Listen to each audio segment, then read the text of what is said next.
A black nurse reached out to help a collapsed white passenger mid-flight. But instead of thanks, the flight attendant asked for her credentials, twice, while the man's life slipped away. Phones were out, passengers begged. The pilot refused to land, and as the cabin erupted in chaos, one whisper from the cockpit changed everything. What was said up there, and why did they try to erase the audio? Before we deep dive into this interesting story, subscribe to our channel, and tell us where are you watching from. Share in the comments below. 13-year-old Khalil Jackson had never seen a staircase that curved like a ribbon or a chandelier that looked like it could fall and shatter a whole generation of dreams. His sneakers squeaked softly against the gleaming marble floor, and the echo followed him like an accusation. Even the air in the Whitmore mansion felt expensive. Cold, conditioned, purified, like it didn't want him there. His mother, Gloria, had warned him to keep his hands to himself and his mouth shut. Don't touch nothing. Don't speak unless spoken to.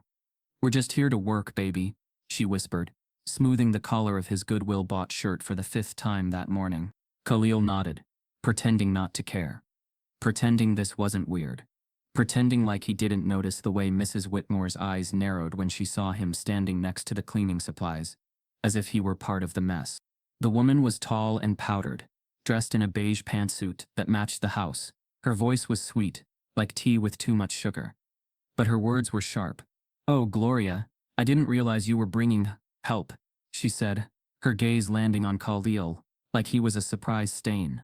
Gloria offered a tight smile. "School's closed today. I couldn't leave him alone." Mrs. Whitmore's smile thinned. Of course, Khalil felt the judgment hang in the air. Heavy, like the scent of lemon polish. He wasn't supposed to be here. Not really. Not in this house. Not on this street. Not where the mailboxes were marble, and the grass looked like a painting. The cleaning supplies clanked in the bucket, as Gloria led him to the hallway. "You stay right here," she murmured. "Don't wander. Don't touch nothing. I'll only be in the guest bath." He nodded again. And that's when it happened. Mrs. Whitmore turned to him, pointing with the kind of confidence that made it clear she was used to being obeyed. "Why don't you make yourself useful, and sweep up that entryway? There's a broom in the closet." There was no smile in her request. No warmth. Just the casual assumption that a black boy standing in her foyer must be there to serve. Khalil blinked. His lips parted, a protest, an explanation, but he caught his mother's eyes, pleading, silent, tired. He swallowed the words. "I'm not the maid," he muttered, almost too low to hear. Mrs. Whitmore arched an eyebrow. "Excuse me?" Khalil looked down. "You pay my mom, not me." For a beat, silence. Then the sound of his mother's breath catching in her throat. Mrs. Whitmore laughed. Soft, icy. "Well, aren't you a sharp one?" But she didn't press it. She turned and walked away like the conversation was finished. Like his dignity wasn't something worth noticing. Gloria said nothing. She couldn't afford to. She just knelt by the baseboards, scrubbing. Khalil stood frozen in that hallway, broom untouched. The whole house felt like it was leaning toward him, watching, waiting. He could hear a clock ticking somewhere. Old, loud, colonial. He wandered toward the glass hallway door that led to the back wing. Mrs. Whitmore had disappeared there minutes ago. Something tugged at him, curiosity or defiance. He didn't know which. Through the glass, he saw a room full of bright screens. Security cameras, dozens of them. All black and white feeds, showing different angles of the house. Living room, driveway, backyard, and the hallway he was standing in. He stepped closer. The monitor in the center was marked Live Feed Foyer. On it he saw himself, small, stiff, uncertain, staring into a camera lens he hadn't even noticed. Then the feed shifted. The video skipped back, a recorded segment now, from earlier that morning. Mrs. Whitmore was on the screen, talking to someone on the phone, unaware she was being recorded. Khalil leaned in. Her voice came through the speakers, clear as glass. "No, I don't care if she brings the boy," she said. "Honestly, it's good for them, teaches them discipline. He can sweep or something. God knows they need to learn young." Khalil's stomach turned. The call ended, but the footage continued. Mrs. Whitmore walking toward the hallway, pausing just long enough to tilt the camera to make sure it captured Khalil. She had planned it. The broom, the tone, the humiliation. It hadn't been spontaneous. It had been scripted. His fists clenched at his sides. Not out of anger. Not yet, but something deeper. A kind of betrayal, like the floor itself had tricked him into thinking he belonged. Behind him, a door creaked. Khalil spun around expecting his mother, but it wasn't Gloria. It was Savannah Whitmore, the daughter. 11, pale, wide-eyed, holding a bowl of strawberries, barefoot. "I saw you looking at the cameras," she said, voice soft but curious. "Did you find the part where she said those things?" Khalil's mouth opened, but nothing came out. Savannah looked down at her strawberries. "She doesn't know I know the password." Khalil took a step back, unsure whether this was a trap. "She makes you feel bad, doesn't she?" Savannah asked. He couldn't lie. Not to her. Not in that moment. She nodded like she already knew. And then she whispered, "I think you should see what she said about your mom yesterday." Khalil's throat tightened. Savannah turned toward the glowing wall of screens. "Come on. I'll show you." But just as her small hand reached for the keyboard, a voice thundered down the hallway. Cold, sharp, and dangerously close. "Savannah. What are you doing?" Khalil stood frozen where he was, staring at the blue glow of the security screens long after Savannah vanished down the hall with her strawberries. His heart pounded in his chest like it was trying to escape. Every camera feed looked the same. Still, perfect, quiet. But under that stillness, the house felt alive in a way that made his skin crawl. It wasn't haunted by ghosts. It was haunted by judgment. The kind that didn't rattle chains, just your confidence. From the next room came the faint sound of scrubbing. Steady, rhythmic. His mother, Gloria, was on her knees cleaning the tiled kitchen floor. Her back was hunched, hands raw, moving in circles that never seemed to end. The smell of bleach was thick, burning her nose and memory. She had done this work for years, not because she wanted to, but because she had no choice. Every swipe of the sponge seemed to erase another piece of her dignity. Mrs. Whitmore's heels clicked against the marble as she walked past the kitchen doorway. "Gloria," she said without looking up from her tablet, "make sure the dining room floor gleams before the guests arrive. I want them to smell clean before they see clean." Gloria's hand paused for a second, then kept scrubbing. "Yes, ma'am." Khalil watched from the edge of the doorway. There was something in his mother's voice that day, a tremor, a hesitation.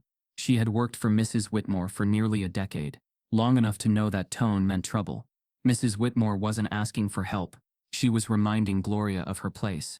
Khalil wanted to say something, to defend her, but his mother's eyes darted toward him, warning him to stay quiet. That look, a mother's fear wrapped in love, pinned him to the spot. He hated it. Hated that she was scared. Hated that silence was the only language the poor could afford in a house like this. He thought about the conversation he'd overheard from the cameras.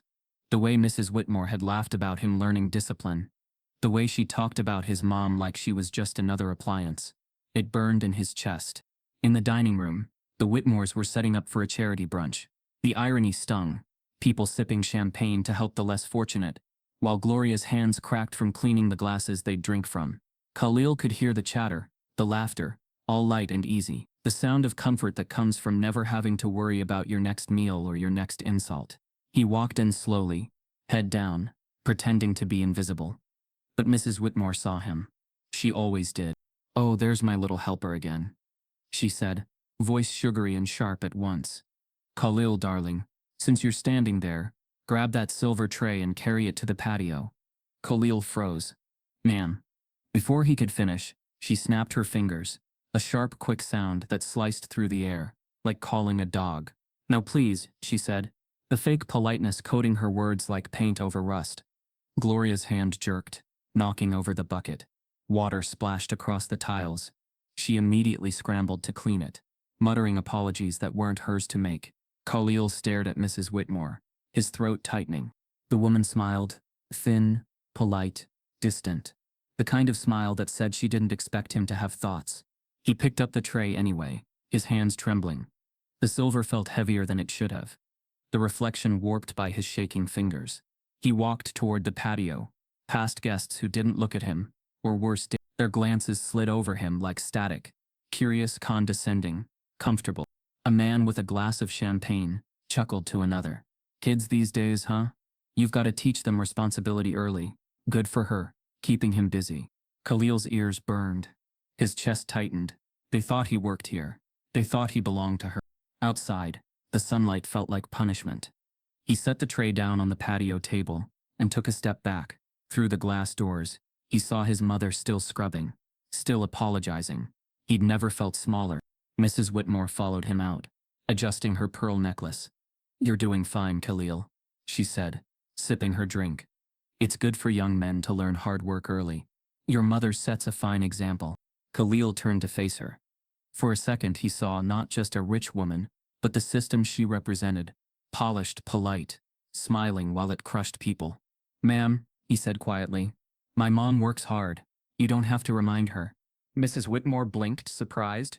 She wasn't used to resistance. "Excuse me?" He swallowed hard. "She doesn't need to prove herself to you. She already has." Her lips curved upward again, but the warmth was gone. "Watch your tone, young man. Gratitude looks better on you than attitude." Khalil felt his stomach drop. Gratitude. That was the word she used to keep people like them small, to make them thankful for scraps. Gloria appeared at the doorway, her hands still wet, panic written across her face. "Khalil," she whispered sharply. "Go to the van. Now." He hesitated, but she stepped forward, her voice trembling. "Please, baby, go." Mrs. Whitmore crossed her arms. "It's all right, Gloria. He's just learning. Boys need discipline, especially ones from challenging backgrounds." The pause before challenging was deliberate, the kind that carried 1,000 unspoken stereotypes. Gloria's shoulders slumped, her lips pressed tight. "We'll finish the job, ma'am." Mrs. Whitmore nodded, and turned back toward her guests. "Good. Oh, and Gloria, make sure your son understands. Respect is earned, not assumed." When she walked away, Gloria finally looked up, her eyes glassy. "Why couldn't you just listen?" she whispered. "I did," Khalil said, his voice trembling. "I listened to everything she said about us." She froze. "What are you talking about?" He hesitated, thinking of Savannah, the cameras, the recording. But something told him not yet, not here, not where the walls could hear. "Nothing," he muttered. "Forget it." The rest of the afternoon stretched like a punishment. Gloria cleaned in silence, her back aching, her mind somewhere between pride and pain. Khalil sat near the doorway, pretending to scroll through his phone, but every word from earlier echoed in his head. "Teaches them discipline. God knows they need to learn young." When the guests finally left and the sun dipped below the white stone fences, Gloria packed up the supplies. Her hands trembled as she wrung out the last rag. "Khalil," she said softly, "when we get home, I need you to promise me something." "What?" "That you won't talk back like that again. Not here, not to people like her. They don't see you the way I do. They see..." She trailed off, unable to finish. Khalil wanted to argue. He wanted to say she was wrong. But deep down, he knew she wasn't. As they stepped outside, Mrs. Whitmore's voice called out from the doorway. "Oh, Gloria, before you go, the patio still has water spots. You might want to wipe that down before it dries." Gloria froze, then turned slowly, exhaustion etched into every line of her face. "Of course, ma'am." Khalil reached for the towel before she could. "I'll do it," he said. But before he could move, Mrs. Whitmore snapped her fingers. Once, twice, sharp. The sound cut through him like a whip. His mother froze again, eyes darting to him in warning. But this time he didn't move. Something in him cracked. Something quiet, invisible, but real. He turned to face her, his expression steady but burning underneath. Mrs. Whitmore tilted her head, confused by the silence. "Khalil," Gloria whispered urgently. He didn't look away, didn't flinch. And then, as the last bit of sunlight caught the pearls around Mrs. Whitmore's neck, she spoke again, that same condescending calm, unaware of what she'd just awoken. "Go on, dear," she said lightly. "Do as you're told." And that day, when the woman in pearls snapped her fingers at Khalil, something snapped inside him too. Mrs. Whitmore didn't ask. She commanded with the kind of voice used to deciding who deserved grace and who didn't. Her instruction wasn't loud, wasn't cruel on the surface, just deliberate, clipped and wrapped in a fake civility that burned hotter than any insult. "Go wipe the patio chairs. Quickly now. They've still got dust." She said it without looking at him, like she didn't need to confirm he'd obey, like saying it made it law. In her mind, boys like Khalil didn't say no. They were bodies, not voices. A mop with a heartbeat. Khalil stared at her for a moment, unmoving. The patio chairs. Dust. His name not even spoken. Just go. A week ago he might have moved without thinking. Maybe even mumbled "yes ma'am," like he'd heard his mom say all his life. But something had shifted. Something permanent. It wasn't about the chairs. It wasn't even about her voice. It was the assumption behind it, the erasure of his choice, the quiet theft of his humanity. He glanced at his mother, still wiping down the marble counters inside. Her back was turned, but he could feel her tension like a vibration. She hadn't heard the order yet, hadn't seen the choice forming in his eyes. Mrs. Whitmore noticed his pause. Her eyebrows lifted slightly, and that carefully maintained smile, the one she used with brunch guests and bank tellers, began to curve again. "Well?" she prompted, with a light laugh. "Don't just stand there." The guests nearby chuckled politely, sipping their drinks. No one else noticed, not yet. But Khalil did. He noticed everything. He noticed how no one asked the white boy, refilling the mimosas, to wipe anything. He noticed how Gloria hadn't sat down once since they arrived. He noticed how people with less money weren't just invisible here. They were rearranged into tools. He took a slow breath and said the words before fear could stop him. "I'm not doing that." His voice wasn't loud, but it was clear. The kind of clarity that echoed, because no one expected it. Mrs. Whitmore's face didn't change at first. Her smile just paused, like a record scratching in the middle of a familiar song. "I beg your pardon," she said, still polite. Khalil met her eyes. "I'm not here to work. You don't pay me. I'm just here because my mom had to bring me." Now her smile faltered. All at once, the background noise dimmed. The two guests on the patio looked up. A server paused mid-step. Inside, Gloria's head lifted, sensing the shift in energy without even hearing the words. Mrs. Whitmore blinked slowly, as if recalibrating. "Excuse me, young man. That's not the attitude we show in this house." "Then maybe I shouldn't be in this house," Khalil said. One heartbeat passed. Then another. The silence became heavier than the tray he'd carried earlier. Gloria appeared at the door, panic in her eyes. "Khalil," she said quickly, moving toward him. "Please, go to the van." But Mrs. Whitmore raised her hand. "No, it's fine. Let the boy speak." Her voice was calm now, too calm. The kind of calm that knew power didn't have to raise its voice. Khalil stayed where he was. Mrs. Whitmore turned toward the guests, performing.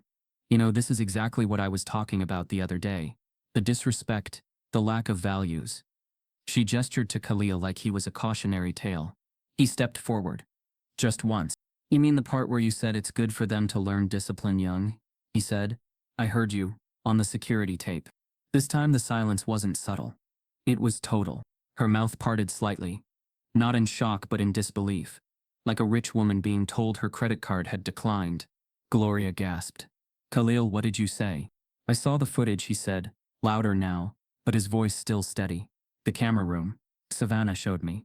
You were on the phone. You said I could sweep or something. You laughed about it." Mrs. Whitmore turned crimson. Her smile collapsed into a tight, furious line. "You were spying?" she asked. Her tone dipped now. Syrup replaced by steel. "In my house?" "I wasn't spying," Khalil said. "I was standing there when your daughter showed me." She thought it was wrong too. Mentioning Savannah wasn't intentional. It just slipped out. But the moment he said it, he saw the calculation flash across Mrs. Whitmore's face. That name meant leverage, exposure, risk. "That little brat's been poking where she shouldn't," she muttered, almost to herself. Inside, a guest rose slowly from their chair. It was the same man who'd earlier commented about teaching kids responsibility. Now his expression had shifted, from amused to awkward. "Maybe we should," he gestured toward the hallway. "Give you a moment." Mrs. Whitmore didn't stop him. Her eyes were locked on Khalil, and what scared him most was the way she wasn't yelling. She was thinking, strategizing. "You need to leave," she said at last, low and deliberate. "Now, you and your mother." Gloria stepped between them. "Ma'am, please, he's just a kid. He didn't mean—" "Yes, he did," Mrs. Whitmore snapped. "He meant every word. He came into my home, invaded my privacy, and now he's accusing me." She turned to the nearest guest still lingering near the doorway. "You heard him. He admitted it. And he's not even supposed to be here." Khalil could barely hear her anymore. His ears were ringing. Not with fear but with something sharper. Shame. Not for what he'd done, but because he could feel his mother shrinking behind him. Just like she had when the woman snapped her fingers. Just like she did every time she had to choose between her son and her survival. "You treat people like they're furniture," he said finally, his voice cracking. "Even the ones who clean yours." Mrs. Whitmore tilted her head. "I'm sorry you feel that way. But in this country, we earn respect, We don't demand it. And there it was. That coded phrase, drenched in privilege. The final slap. Invisible, but unmistakable. Gloria's voice broke as she took his arm. We're leaving. He didn't resist. As they walked out the front door, past guests pretending not to stare, past the sparkling floors his mother had spent hours on her knees to clean, Khalil didn't look back. But just before the door shut behind them, Mrs. Whitmore's voice floated after him. This will cost your mother her job. I hope you understand that. He did. What he didn't understand was why it took 13 years for him to see how deep the line went. Between service and servitude. Between being helpful and being owned. And how crossing it even once could get you erased. But when he responded, when he finally spoke truth to the face behind the pearls, the room froze. And so did the smile on her face. The door to the Whitmore mansion closed behind them with a soft, expensive click. The kind that said, we decide who gets in. Gloria's hand was still wrapped around Khalil's arm as they stepped off the porch. She didn't speak. Her grip said enough. They walked toward the van in silence, past the ornamental hedges and the stone fountain that never stopped pouring. Khalil could feel it. The ache in her steps, the heat rising in her face, the storm building behind her pressed lips. She opened the passenger door and said flatly, "Get in." Khalil hesitated. "Ma, not now," she snapped. Her voice cracked as she said it. She didn't mean to raise it, but it was already too late. The quiet between them stiffened like glass. Inside the van, the air was stale and hot. The dashboard vents clicked softly, but didn't blow much. Gloria sat for a long minute, staring at the wheel like it held answers. Her fingers trembled as she adjusted the rearview mirror, even though no one was behind them. Khalil sat beside her, guilt swirling with defiance. He wasn't sorry for what he said, but he hated how it made her look, like she was suddenly fragile, like the air had been knocked out of her. "Ma, I saw the footage," he said softly now. "She was planning to humiliate me. She said it on the phone. Like it was normal." Gloria didn't look at him. "She talks about you like you're just nothing," he added. "Just someone who makes her life shiny, not a person." Still, she said nothing. Her lips were pursed so tightly the color had drained from them. "Why do you let her treat you like that?" he finally asked. "Why do you keep going back?" Her head snapped toward him so fast it startled him. "Because we need to," she said, her voice raw, sharp. "Because this country doesn't let women like me be choosy. Because that woman's paycheck paid for your school clothes, and those busted sneakers you're wearing. Because I've spent my whole life cleaning messes I didn't make just so you wouldn't have to." Her chest heaved with each breath. Tears hovered but didn't fall. "You think I want to kneel on floors and listen to her pretend I'm deaf? You think I don't hear what she says when she's 2 rooms away? I hear everything, but I keep my head down, because heads up get chopped off in houses like that." Khalil looked down, ashamed, but he wasn't ashamed of standing up. He was ashamed he hadn't understood her burden until now. It wasn't just about survival. It was about pride being sliced slowly, silently, every day, so that he could live a little freer. "She thinks I'm like a mop," he muttered. "Something she can use and leave in the closet." Gloria's hand softened on the wheel. "She doesn't see me as a boy. Not a kid. Just a thing." There was a long pause. Gloria sighed, then finally reached over and squeezed his shoulder. "I know, baby," she whispered. "I've felt like that my whole life."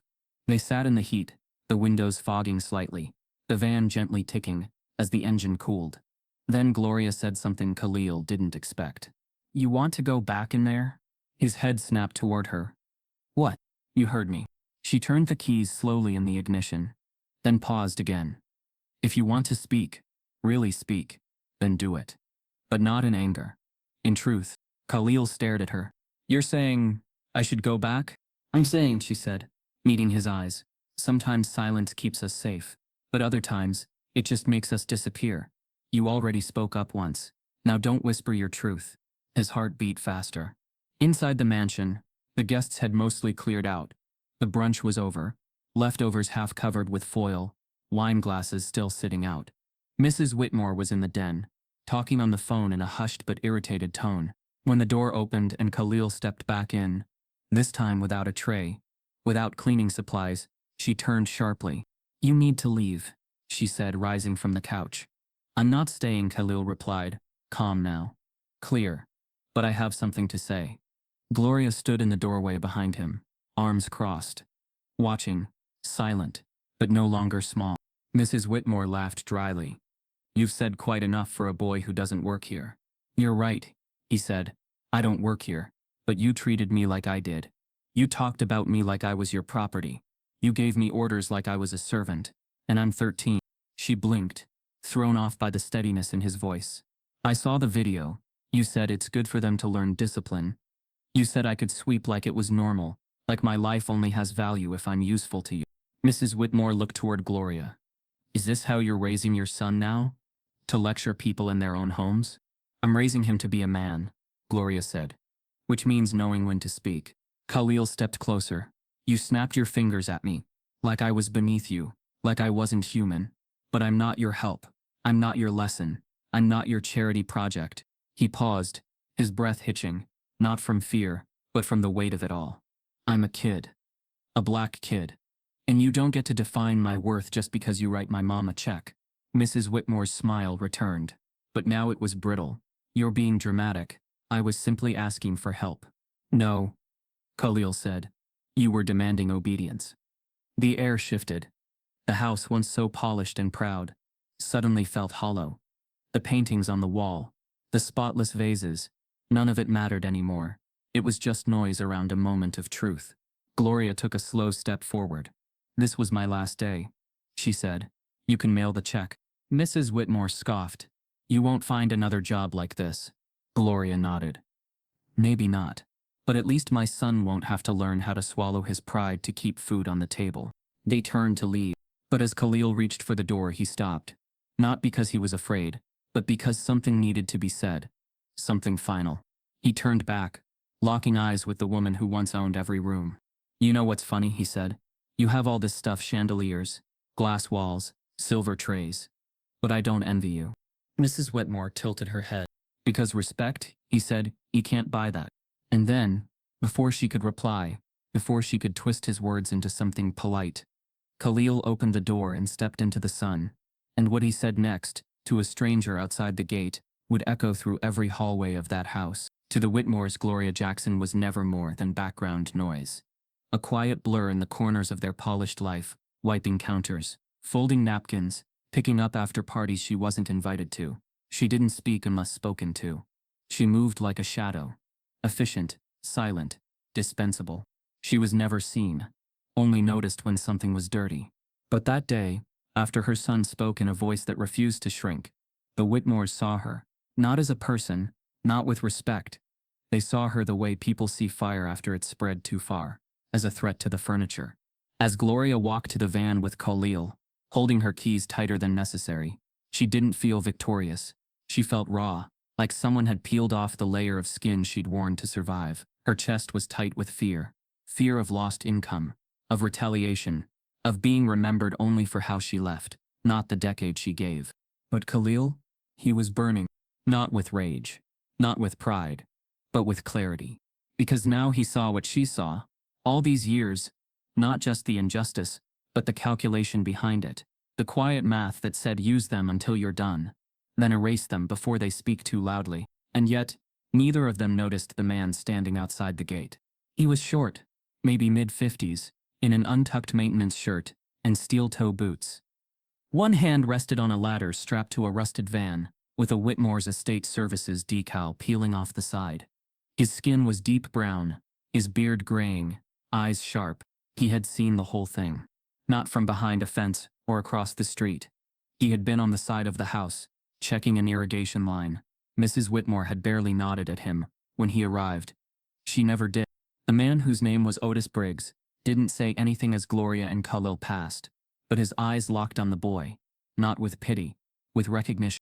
Because years ago he'd had his own moment. A different house. A different woman. Same system. Gloria opened the van door. Khalil hesitated before getting in. Something made him glance back, not at the house but at the sky. He didn't know why, but he felt watched, not by the Whitmores, by history. Otis stepped forward. That your son? He asked Gloria. She nodded cautiously. Yeah, he's got fire in him, Otis said. You hold on to that. She managed a small, tired smile. Try. Khalil squinted at the man. You work for them? Otis shrugged. I work near them. Never for. There was a pause. Then, Otis leaned in, his voice low. That room you were in, with the camera? Khalil nodded slowly. They record everything. Audio, too. It all gets uploaded to cloud backup. Even stuff folks forget is on. Gloria's eyes widened. Why are you telling us this? Otis looked around, then pulled a small flash drive from his back pocket. Because sometimes, truth needs help. And I heard what that lady said to you. I heard all of it. Security logs everything, and they ain't smart enough to clean it out. He handed the drive to Khalil. What's on this? The boy asked. Footage. The whole day. Including what she said before she snapped her fingers. Including what she said when she thought nobody heard her. Gloria's hand covered her mouth. Why would you risk that? Otis smiled. Because I got a grandson who starts middle school next year. I don't want him learning the same lessons we did. To stay quiet. To bow low, to thank folks for the crumbs they throw. Khalil clutched the drive like it weighed 1,000 pounds. What should we do with it? That's your choice, Otis said, stepping back. But don't let it rot in a drawer. He turned and walked back toward his ladder like he hadn't just set a match to a system. Inside the Whitmore house, the cameras still blinked, watching, recording, and somewhere across town, in a quiet server closet, the day's footage was being stored, including everything from the patio confrontation to Khalil's final words. But someone else had access to it. Because while the Whitmores had grown comfortable, assuming no one challenged them, they'd also grown careless. That evening, as Gloria made dinner in their small apartment kitchen, fried cabbage, rice, and cornbread, Khalil sat at the table with his old laptop. The drive was plugged in, the footage played in shaky black and white. Audio crackled softly. He saw himself on the screen, younger by only hours but already changed. And then he heard her, Mrs. Whitmore's voice, clear as glass. It's good for them to learn early. That way they know their place. Otherwise, they grow up thinking the world owes them something. The rage didn't come this time. It wasn't surprise anymore. It was confirmation. He clicked through clips, found the part where she snapped her fingers. Found the part where she said to a guest, "You know how they are. Prideful for no reason. Gloria's lucky to have a job like this. So is her boy." The camera had caught every second. He looked up at his mother. "We can show this," he said. "To someone. To the news. To the school board. To anybody." Gloria stirred the cabbage in silence. "Khalil," she said quietly, "you have to be careful. The truth doesn't always protect us." "I know," he said, "but silence won't either." She turned. Her eyes met his. There was fear there, but also something deeper. Something like hope, flickering for the first time in years. That night, Khalil uploaded the video. He didn't name names. Not yet. Just titled it, "What They Really Think About Us." A boy's truth. Within hours, it was being shared. By midnight it had crossed state lines. The next morning the Whitmore's house was trending not by name, but by symbol. A black boy speaks truth to power. A Maid's son exposes wealthy racism. "You pay my mom, not me." The comments rolled in by the thousands. But while the world debated, someone else had been watching too. Not from a screen, but from inside. Savannah Whitmore. She'd seen the video on her school tablet. She'd watched her mother lie. She'd heard what Khalil said on the patio, and how right it had felt. Like someone saying what she'd only ever thought. She opened her iPad and typed a message. To Khalil. Just one sentence. "There's more you need to see. I know the password." The cameras in the corner had captured every second, and someone else was watching. The iron gates of the Oakvale estates didn't creak or groan. They glided silent and smug, like they knew exactly who belonged and who didn't. With stone pillars on each side, and gold-painted numbers that gleamed like warnings, the entrance wasn't just security. It was a message. This neighborhood wasn't designed to keep danger out. It was built to keep people like the Jacksons in their place. Or more precisely, out of theirs. Gloria had never liked driving past that gate. Every time she tapped the code into the keypad, she felt the pressure behind her ribs. The need to look presentable. To smile small. To leave her blackness folded in the passenger seat beside her lunch cooler. The gate didn't swing open for her. It inspected her, judged her, then granted her temporary access to borrowed privilege. After the video had gone viral overnight, that gate felt different. Tighter. Hungrier. Khalil sat in the van beside her, watching the homes glide by like they were on a track. The lawns were still perfect, the hedges still square, but now he saw the cameras, small ones, in bushes, on mailboxes, even a few disguised in decorative lanterns. They really watching everything, he muttered. Gloria nodded grimly. Always have been. Just never cared until you said something. They had returned to Oakvale not to clean, but because Savannah had texted Khalil again. Her message was clear. I found the hidden folder. You need to see this. Meet me after 3. Mom's out. At first Gloria refused. She was scared. Scared of retaliation. Scared of being accused of trespassing. Scared of her son becoming a target in a place where polite smiles could hide police calls. But Khalil had looked at her with that same fire Otis saw. She's on our side, Ma. I feel it. It wasn't a matter of trust. It was a matter of truth. And how far they were willing to go to expose it. They parked 2 blocks away and walked the rest on foot, hoodies up, heads down. Still Khalil felt the stares, subtle but pointed. A jogger slowed slightly, pretending to tie his shoe. A woman with a stroller crossed to the other side of the street. Even the sprinklers seemed to hiss differently. By the time they reached the Whitmore's driveway, Savannah was already outside.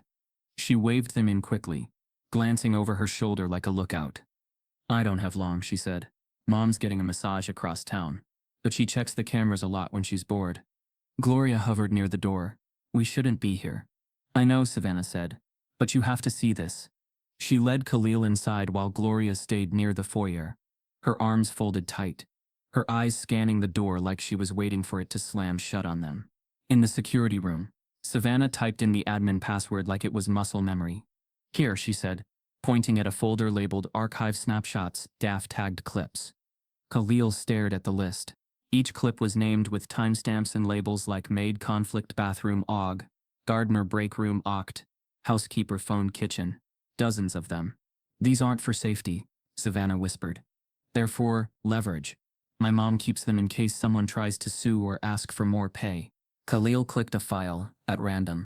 The screen flickered, then showed Gloria, his mom crying quietly in the bathroom, wiping her face before stepping out like nothing was wrong.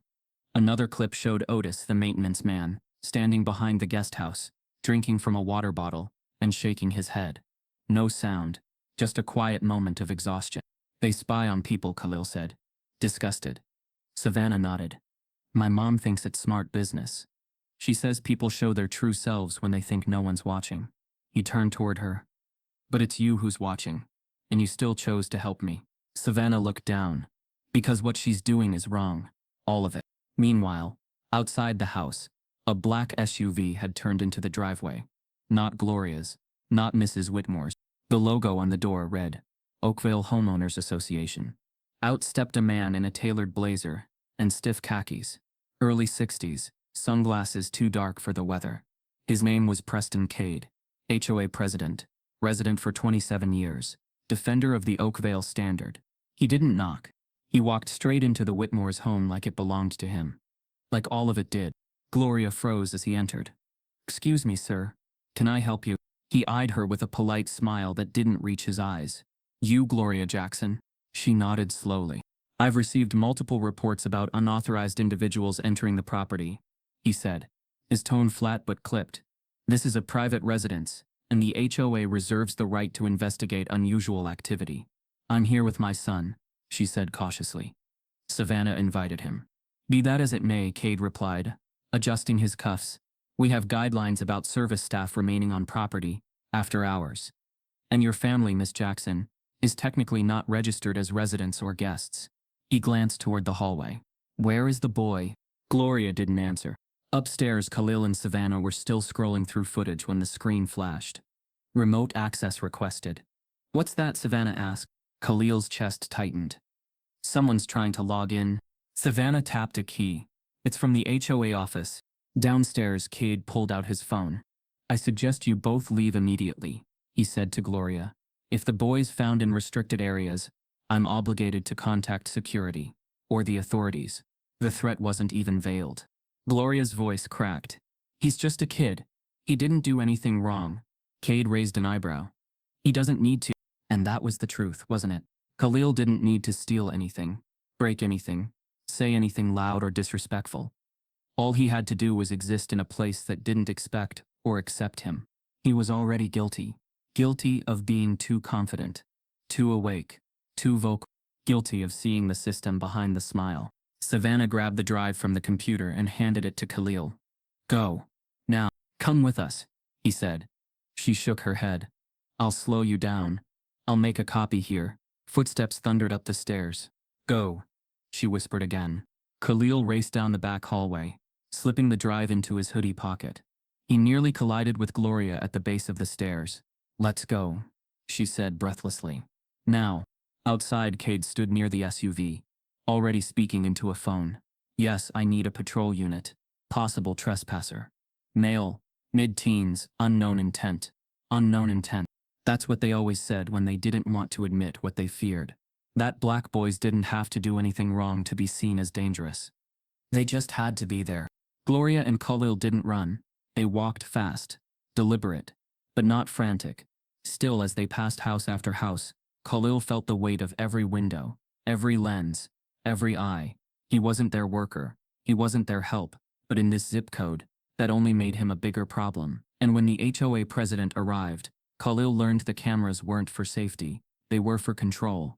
The sun over Oakvale Estates had begun to dip, softening into a gold haze that kissed the rooftops and marble driveways. But to Khalil and Gloria, it didn't feel like evening.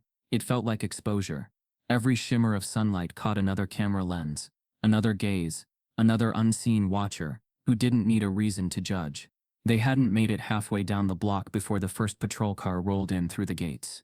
Its quiet hum grew louder, heavier. The flashing lights weren't on yet, but the message was already clear. Someone had called. Someone always called. Gloria's pulse quickened. Keep walking, baby, she whispered. Don't run. Don't look back. Khalil obeyed. His jaw was tight, his palms slick. He could feel the weight of the flash drive in his pocket, proof of everything they'd endured. But to anyone watching, he didn't look like a boy carrying truth. He looked like a boy carrying trouble. A second car turned the corner, then a third. Mrs. Whitmore must have found out. Or maybe Cade, the HOA president, had already told his neighbors. The way things moved in communities like this, one whisper became a report, a precaution, a reason to act before thinking. By the time the patrol car stopped in front of them, Khalil's chest felt like it might crack open. The officer stepped out, tall, white, mid-40s with mirrored sunglasses and a voice practiced in authority. Afternoon, he said, resting his hand casually on his holster. Can I ask what you're doing here? Gloria swallowed hard. We were just visiting a resident. Mrs. Whitmore. I work for her. The officer tilted his head. And you? He looked at Khalil now. Khalil met his gaze but said nothing. He remembered what his mom always told him. Never raise your voice. Never move too fast. Never forget what they see when they look at you. The officer's smile didn't reach his eyes. Sir, I asked you a question. Gloria jumped in. He's my son. He's with me. We were just leaving. But the officer's hand was already reaching for his walkie-talkie. Dispatch. I've got 2 individuals. Individuals? Gloria interrupted. We're not walking through Oakvale Estates on foot, he continued smoothly, ignoring her. Possible trespass. Requesting ID verification. Gloria's voice broke. Sir, please, we didn't do anything wrong. Ma'am, step back, the officer said. Hands visible, please. Her hands were already shaking in the open air. Khalil felt something twist in his stomach, that familiar mix of anger and humiliation. He could see the curtains moving in the houses nearby, faces in the windows. Watching, waiting. Not one door opened. He took a slow step forward. You can check with Mrs. Whitmore, he said. She knows us. The officer's posture stiffened. Step back, son. I'm just saying. Step back. This time his hand wasn't just on the holster. His thumb flicked the strap open. Gloria's voice trembled. He's a child. He's old enough to answer when spoken to, the officer replied, his tone cold and clipped. Another car pulled up behind them. A second officer emerged, younger, jumpier, radio in hand. The two exchanged a look, one that didn't need words. The script was already written. Khalil's breath quickened. His reflection glared back at him from the officer's mirrored lenses. His own brown skin warped into something unfamiliar, something the world refused to see as harmless. Empty your pockets, the first officer said. What? Pockets. Now. Gloria stepped between them. He's not carrying anything dangerous. It's just... The officer cut her off. Ma'am, I'm not going to tell you again. Her body trembled, but she didn't move. She couldn't. Khalil reached slowly into his hoodie. "It's a flash drive," he said carefully. "Just a flash drive." The younger officer frowned. "Why would you have that?" Khalil hesitated. It's proof." "Proof of what?" He looked at them, eyes steady despite the fear coiling in his gut. "Of how people like you treat people like us." The silence that followed was thick enough to choke on. The older officer's jaw tightened. "Watch your tone, son." "I'm not your son," Khalil said quietly. Gloria gasped, her heart slamming against her ribs. "Khalil, please." But it was too late. The officer stepped forward. "Turn around. Hands behind your head." "For what?" "Do it. Now." Gloria's scream broke the evening air. "He didn't do anything. He's 13. Ma'am. I need you to calm down." "Don't tell me to calm down." She moved forward, reaching for Khalil, and in that split second, the officer's hand dropped lower from his radio to his weapon. "Stop," he barked. The sound was louder than the word. Even the birds scattered. Khalil froze. Gloria froze. The entire neighborhood seemed to hold its breath. Then, through the tension, another voice pierced the air. High-pitched, trembling, young. "Stop!" It was Savannah. She was running down the street, barefoot, clutching a tablet against her chest. Her hair was wild, her cheeks streaked with tears. The officers turned, startled. "Please," she shouted. "They didn't do anything. My mom lied." Her words fell into the air like glass shattering. One of the neighbors came outside, phone in hand, already recording. Others peeked through their blinds, whispering. The older officer frowned. "Who are you?" "She's my daughter," came a voice from behind them. Mrs. Whitmore was standing by her car at the end of the street. Her expression was sharp, not with fear, but with fury. The kind of fury that comes when control starts slipping. "Savannah, get over here," she commanded. Savannah shook her head. "No. You lied about them. You said they were stealing, but they weren't. You made it up." The officers exchanged glances. Mrs. Whitmore's mask cracked for the first time. "That's enough." But Savannah didn't stop. "You record them without permission. You told Mr. Cade to call security. You said it'd teach them a lesson." Every word felt like a match dropped in gasoline. Khalil's hands were still in the air. Gloria's tears blurred her vision. The crowd of neighbors had grown, half in curiosity, half in fear of being associated. Savannah held up the tablet. "It's all right here. The videos, the calls, everything." The older officer looked unsure now. His radio buzzed. "Unit 4, proceed with caution. Situation escalating." "Ma'am," he said to Mrs. Whitmore, "we're going to need to verify this." Her face flushed. "You have no authority to question me in my own neighborhood." Savannah's voice cracked as she yelled again. "He didn't do anything wrong." Gloria's knees nearly gave out. Her son's name was on every whisper, every lens, every accusation. But now, finally, someone else, someone they couldn't ignore, was telling the truth. The officer hesitated, lowering his hand from his weapon. But before anything else could happen, Cade's black SUV screeched around the corner, tires burning against the cobblestones. He jumped out, red-faced and breathing hard. "What the hell is going on here?" The first officer turned. "Sir, there's conflicting information." Cade cut him off. "You don't need to think. You need to remove them." He pointed directly at Khalil and Gloria, his voice loud enough for every window to hear. "They don't belong here." That word, belong, sliced through Khalil's chest sharper than the officer's command. He wanted to scream, to cry, to run. But he stood there, still and trembling, the flash drive still in his palm, the truth burning against his skin. And then, through the chaos, Gloria whispered, so softly only he heard her, "Don't let them erase you." Her voice was both prayer and command. He looked up at her, eyes wide, and for the first time that day, he didn't feel small. He didn't feel like prey. He felt seen by her, by Savannah, by the lens of every camera that thought it could define him. And when Cade barked for backup, when the sirens wailed beyond the gate, Gloria screamed Khalil's name. But would they hear her before it was too late?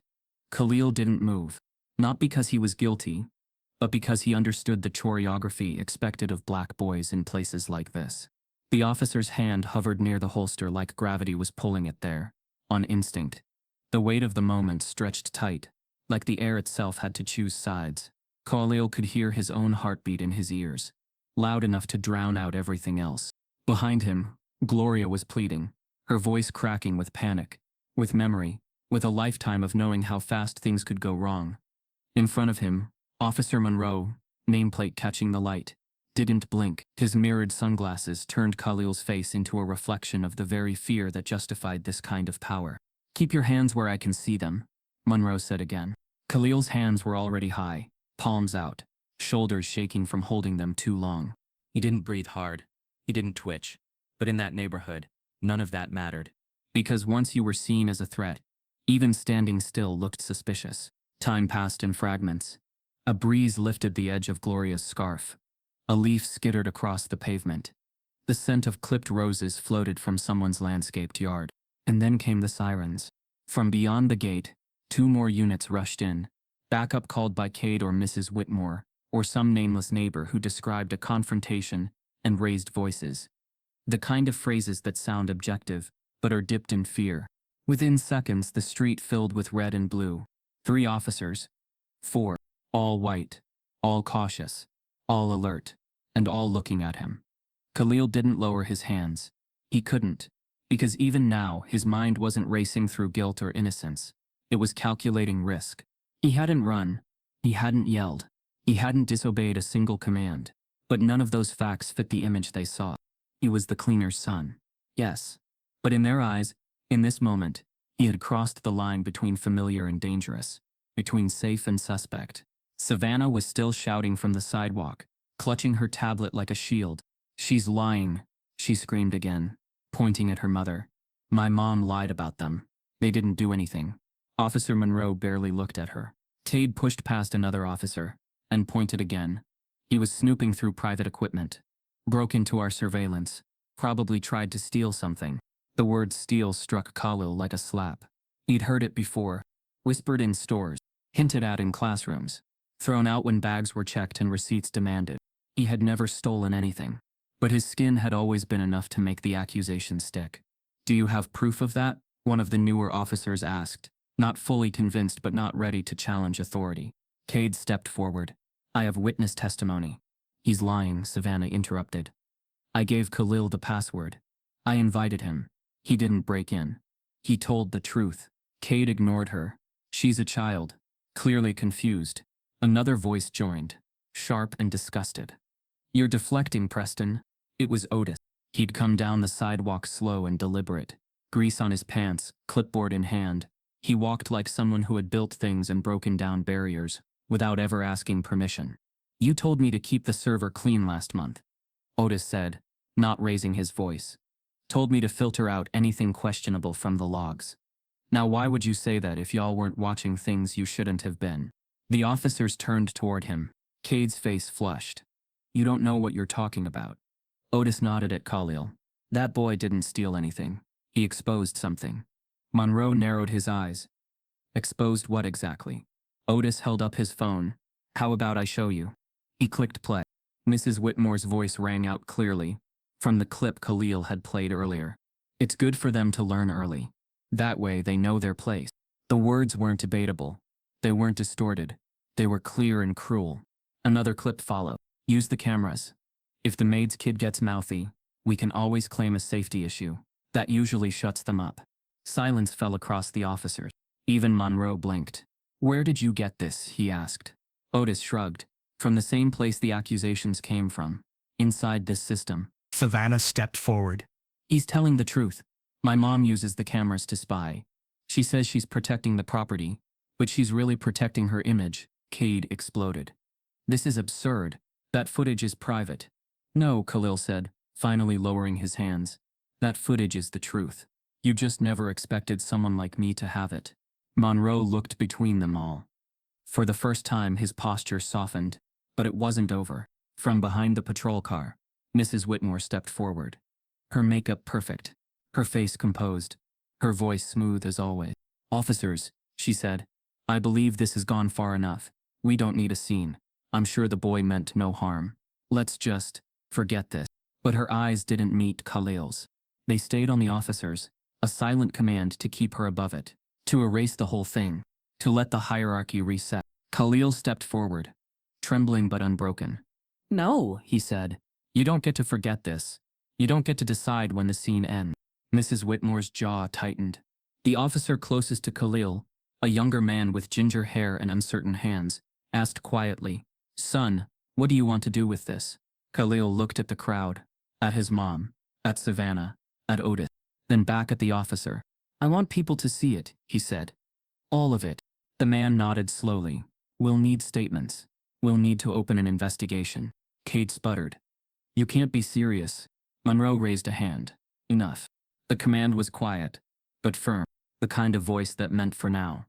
"This stops here." The officers began to disperse. Some exchanged looks, confused, unsure, perhaps rethinking what had just unfolded. But Cade's face was stone. And as Khalil and Gloria turned toward their car, ready to leave this street for what might be the last time, the boy caught Cade's final whisper. Not loud, but enough. They always push too far eventually. The officer's thumb twitched on the holster, and then came the backup. The tension that had momentarily cracked beneath Otis's truth began to thicken again, slow and suffocating like fog reforming after a brief wind. The officers weren't moving now. Not forward, not backward. They hovered in the middle, between the truth playing through Otis's phone and the lie they'd already been trained to believe. Mrs. Whitmore's voice, that polished, professional, unbothered tone, slid back into the air. "Officers," she said again, calm and deliberate, like she was reclaiming control of the narrative. "This boy," she gestured toward Khalil, without looking directly at him, "was found inside my home, without permission. We have footage of him accessing our private security equipment. We have reason to believe he may have tampered with files." That was all it took. Every pair of eyes, the officers, the neighbors, the HOA members peeking from behind manicured hedges, refocused on Khalil. Her words were precise, practiced. They carried that suburban authority that needed no evidence beyond tone. In a place like Oakvale, accusation was evidence when it came from the right lips. Gloria's body stiffened. "That's not true," she said, her voice trembling but strong. "Savannah invited him. You know that." Mrs. Whitmore smiled faintly. "Children say many things when they're confused." "Confused?" Gloria repeated, almost laughing, but it came out as a choke. "You think she's confused because she told the truth?" Cade stepped closer, smirking like a referee reclaiming a game. "I think we're done pretending this is a misunderstanding. Officer Monroe, you've got all the probable cause you need." Monroe hesitated. "We don't have a formal statement." "You have mine," Mrs. Whitmore cut in. "I'll be pressing charges for trespassing and property interference." Otis scoffed. "You mean you'll be weaponizing the same system you've been hiding behind for years?" Her glare could have curdled milk. "Otis, if you'd like to keep your contract here, I'd suggest silence." He took a slow breath, swallowing a lifetime of that threat. But Gloria wasn't built for silence anymore. Not after years of swallowing her words to keep food on the table. "My son didn't steal anything. The only thing he took was the truth. And you can't own that." The older officer's eyes darted between them all, sweat beading on his temple. "Ma'am," he said to Mrs. Whitmore, "can we verify?" "You'll find a camera above the east hallway," she interrupted. "It'll show him in the security room. That's all you need." "Yeah," Kate added, "and check the HOA's motion sensors. His movement tripped 2 of them. There's your confirmation." Khalil's heart pounded, his breath sharp. "You set me up," he said quietly. "You recorded me because you knew what it would look like." Mrs. Whitmore didn't deny it. Her silence was her confession. Savannah's small voice broke the air again from behind them. "Mom, stop." But her mother didn't even turn. "Go inside, Savannah." "No," Savannah said, louder this time. "You can't lie about him." Mrs. Whitmore turned slowly, her eyes cutting cold.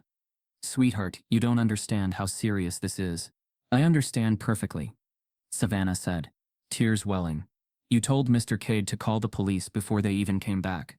You said, 'Let's teach them a lesson before this gets out.' I heard you." The crowd shifted. A few neighbors lowered their phones. Khalil stood still, jaw clenched, the flash drive like a heartbeat in his pocket. Monroe looked uncertain now. "Is this true, ma'am?" Mrs. Whitmore straightened her jacket. "Of course not. She's emotional. This has been overwhelming for all of us." Savannah stepped closer, shaking. "I'm not emotional. You're lying. You said he stole our passwords, but I gave them to him." And that's when the last thread of Mrs. Whitmore's mask snapped. "Savannah," she snapped, her voice sharp enough to cut glass. Not another word. The command was so jarring that everyone froze. Everyone except Gloria. You see, she said quietly. You see how easy it is for them to make us the villains and call themselves the victims? The younger officer hesitated. Sir, he whispered to Monroe. This feels off. We can't cuff a kid for this. But Cade was louder. You don't have to cuff him. Just detain him. Let the system sort it out. And like that, like a switch, the law bent toward the familiar. Monroe exhaled, frustration clouding his judgment. He stepped toward Khalil. Son, I'm going to need you to come with me until we get this cleared up. Gloria moved fast. No, you're not taking my child. Monroe's tone hardened. Ma'am, please don't make this difficult. She didn't care. You think this is difficult? You think living like this, watching your boy be treated like a criminal for existing, isn't difficult enough? Khalil looked at her, eyes glassy. Mom, it's okay. Let them. No, it's not okay. But Monroe's partner was already moving behind the boy. The metallic click of cuffs punctured the air. Small but fine. Cold steel wrapped around warm wrists. The same wrists that had once carried groceries for his mother, held pencils in class, helped Otis fix leaky pipes, now framed as weapons. The neighbors gasped, but not in horror, in relief. Because this, they thought, was order being restored. Gloria lunged forward, but Monroe stepped between them. Ma'am. Otis grabbed her arm gently, holding her back. Don't, he whispered. Not here, not like this. She trembled, tears spilling freely now. That's my baby, Cade smirked. Maybe next time you'll teach him some respect. That one sentence, quiet, casual, did something to the crowd. It reminded them who was who. The line was back, thick and black and undeniable. But even then, Savannah wouldn't stay silent. Stop it, she screamed, her voice cracking. You're all wrong. No one moved. She ran up to Khalil, standing between him and the officers. He didn't steal anything. I swear. Monroe hesitated. Miss, please step aside. She looked him straight in the eye, the way only children can, when they haven't learned fear yet. You want proof? Check the tablet. The video's right here. She held it up with trembling hands. On the screen, Mrs. Whitmore's voice filled the space again, crystal clear from a recording saved automatically to the cloud. Yes. I told Cade to call the police.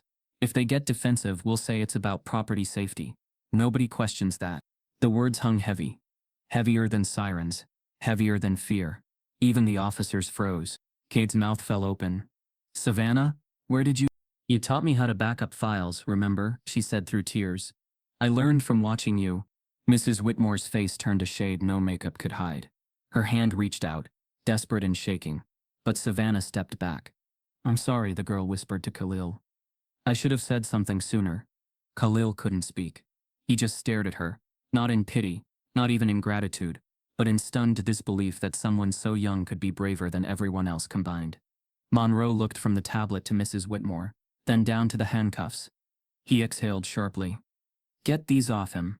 The younger officer obeyed. The cuffs fell away with a clink that echoed through the cul-de-sac, small, metallic, but louder than every lie spoken that day. Gloria rushed to her son, wrapping him so tightly he could barely breathe. For a moment it was quiet. Then Mrs. Whitmore whispered, You'll regret this. Otis laughed bitterly. Lady, you've been regretting the wrong things your whole life. The officers turned back to her, but she wasn't looking at them. She was looking past them, at the cameras mounted on her own home. For the first time she seemed to realize, they hadn't just recorded others. They had recorded her. But as the neighbors whispered and the truth began to spread, Mrs. Whitmore's own daughter had seen everything, and was about to speak it where the whole world could hear. Savannah Whitmore stood on the edge of the crowd, her small frame dizzy with adrenaline and shame, and something fierce she had never known before.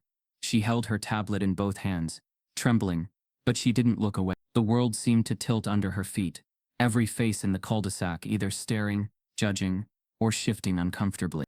Little Savannah had told the truth, loud, urgent, brave, but so far, the adults weren't listening. Not to her, not to Khalil. Their own lies were louder than her voice, their authority thicker than her resolve. Khalil, free of his cuffs, remained frozen in place, eyes locking with Savannah's, as though waiting for permission to hope. Gloria was behind him, arms stretched out, speaking through tears, her body shaking as she tried to hold on to the moment. Otis stood just beyond, his face grim but resolute. Across the street, Neighbors watched with phones raised, some whispering, others frozen in indecision. Mrs. Whitmore's voice rang out, cold and controlled. "Savannah, stop this. You're embarrassing yourself." Her words fell sharp and fast, meant to hush, to erase, to remind everyone who the adult was, who had power. But Savannah had nothing left to lose. She raised the tablet higher. "This is me," she said quietly. "You recorded me saying this. You recorded him too. You recorded everything." She tapped the screen. The video played. Mrs. Whitmore's tone was clipped, confident. "Let's call security before they spread rumors. That way we look like protectors, not perpetrators." A murmur rippled through the crowd. Some parents covered their children's ears. Some neighbors held their phones more firmly. The truth, once spoken, couldn't be ignored, even if many tried. Khalil's legs shook. He thought of all the times he'd been silent. In class, on the bus, at home, told to stay quiet, told to bend, told to accept. But now Savannah was speaking for both of them, bridging the silence with her youth and proximity. Her whiteness might have once silenced her, but today it gave her a platform. Mrs. Whitmore's eyes burned. She moved forward, her voice sharper than before. "That's edited. You're presenting taken out of context clips." Savannah's face hardened. "You edited nothing. I saw the original files. I know your password. You left them unsecured. You made them public in your own system." A neighbor called out, "Is that true? You left security open?" Mrs. Whitmore's calm cracked. She turned toward the gate, toward Cade, toward those who might back her. "We'll look into this. It's a misunderstanding." But Cade's face was pale. He didn't step forward. The cameras mounted on eaves, and streetlights flickered as if tuned to the moment. Something inside the system responded. Not programming. People. Then Otis's voice broke the tension. He stepped onto the sidewalk, clearing his throat loudly.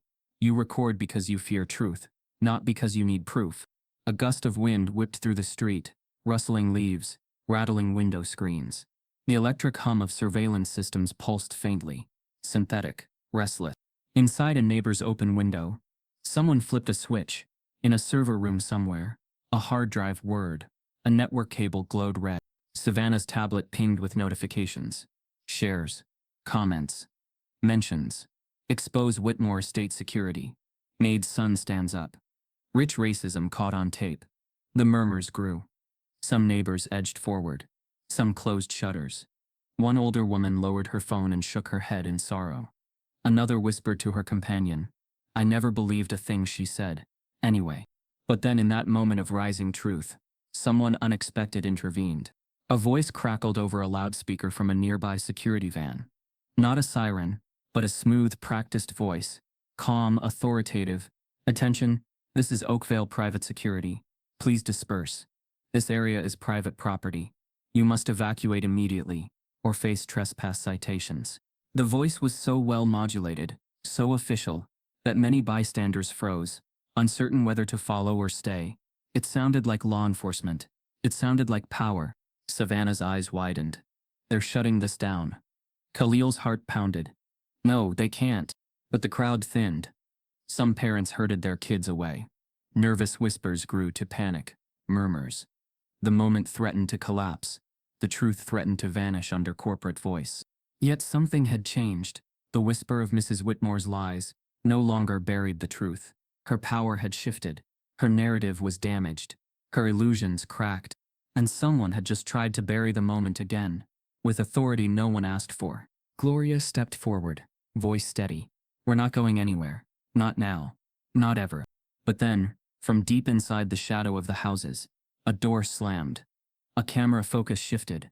Someone approached fast, running, breath heavy. Faces in windows turned. Phones were raised again. Savannah clutched the tablet. Otis took a protective step toward her. Khalil didn't move. Not because he was safe, but because he knew the world might be deciding whether to let him be heard. Until that official voice came on the loudspeaker, and someone unexpected decided to leak the footage. Gloria Jackson had mopped that marble floor for 10 years, a decade of sweat, silence, and swallowed pride.